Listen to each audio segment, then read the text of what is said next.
अस्सलाम वालेकुम। Official YouTube channel में खुश आमदीद। ये जो डिज़ाइन आपको नज़र आ रहा है, ये आज हम लगाएंगे बेडरूम का डिज़ाइन है सीलिंग का। ये आप देख सकते हैं, सबसे पहले वाटर लेवल के साथ इसके चारों साइडों पे डोरियां लगा ली हैं और जो प्लेट है 2x2 की, उसके हिसाब से भी निशान लगा लिए हैं।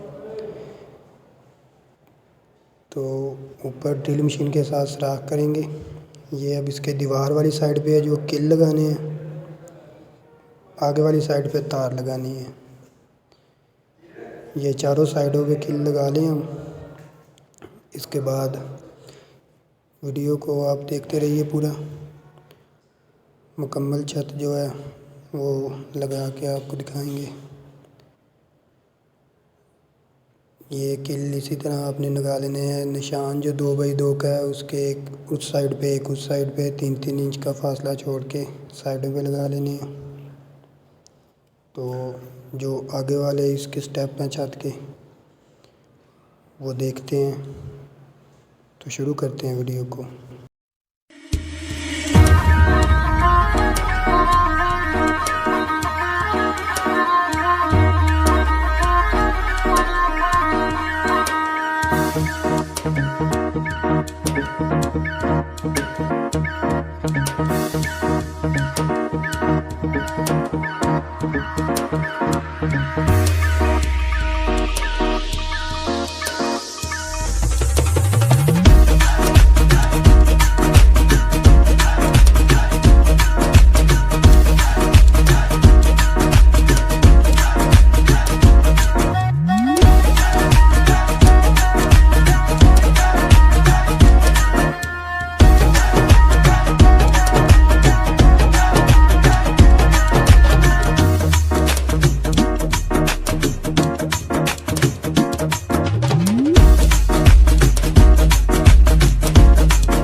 है।